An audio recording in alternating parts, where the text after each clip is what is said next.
بسم اللہ الرحمن الرحیم۔ رسول اللہ صلی اللہ علیہ وآلہ وسلم نے ارشاد فرمایا،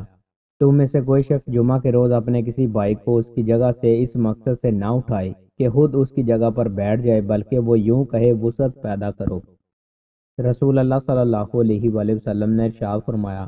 جب تم میں سے کوئی اپنے اسلام کو سنوار لے تو اس کا ہر نیک عمل 10 گناہ سے 700 گناہ تک بڑھا کر لکھا جائے گا، جبکہ اس کی ہر برائی اتنی ہی لکھی جائے گی حتیٰ کہ وہ اللہ سے جا ملے۔ رسول اللہ صلی اللہ علیہ وآلہ وسلم نے ارشاد فرمایا، میں نے اپنے بعد مردوں کے لیے عورتوں کے فتنہ سے بڑھ کر نقصان دینے والا اور کوئی فتنہ نہیں چھوڑا ہے۔ رسول اللہ صلی اللہ علیہ وآلہ وسلم نے ارشاد فرمایا، دعا کے سوا کوئی چیز تقدیر کو نہیں ٹالتی ہے، اور نیکی کے سوا کوئی چیز عمر میں اضافہ نہیں کرتی ہے۔ رسول اللہ صلی اللہ علیہ وآلہ وسلم نے ارشاد فرمایا، پہلوان وہ نہیں ہے جو کشتی لڑنے میں غالب ہو جائے، بلکہ اصلی پہلوان تو وہ ہے جو غصہ کی حالت میں اپنے آپ پر قابو پائے، بے قابو نہ ہو جائے۔ رسول اللہ صلی اللہ علیہ وآلہ وسلم نے ارشاد فرمایا، اگر تم میں سے کسی کو نماز میں مشغول اپنے بھائی کے آگے سے گزرنے کا گناہ معلوم ہو تو اس کے لیے 100 برس کھڑے رہنا ایک قدم اٹھانے سے بہتر ہوگا۔ رسول اللہ صلی اللہ علیہ وآلہ وسلم نے ارشاد فرمایا،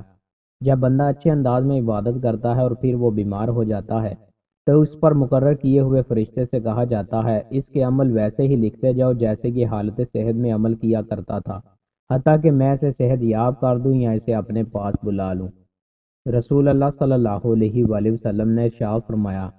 آدم کے بیٹے، بے شک تو ضرورت سے زائد مال خرچ کر دے، یہ تیرے لیے بہتر ہے، اور تو اسے روک رکھے تو یہ تیرے لیے برا ہے، اور گزر بسر جتنا رکھنے پر تمہیں کوئی ملامت نہیں کی جائے گی، اور خرچ کا آغاز ان سے کرو جن کے خرچ کے تم ذمہ دار ہو، اور اوپر والا ہاتھ نیچے والے ہاتھ سے بہتر ہے۔ برکت والا کھانا۔ سیدنا عرباض بن ساریہ رضی اللہ تعالیٰ عنہ سے روایت ہے کہ رسول اللہ صلی اللہ علیہ وآلہ وسلم نے مجھے رمضان میں سحری کے لیے بلایا اور فرمایا، آؤ مبارک کھانا کھا لو۔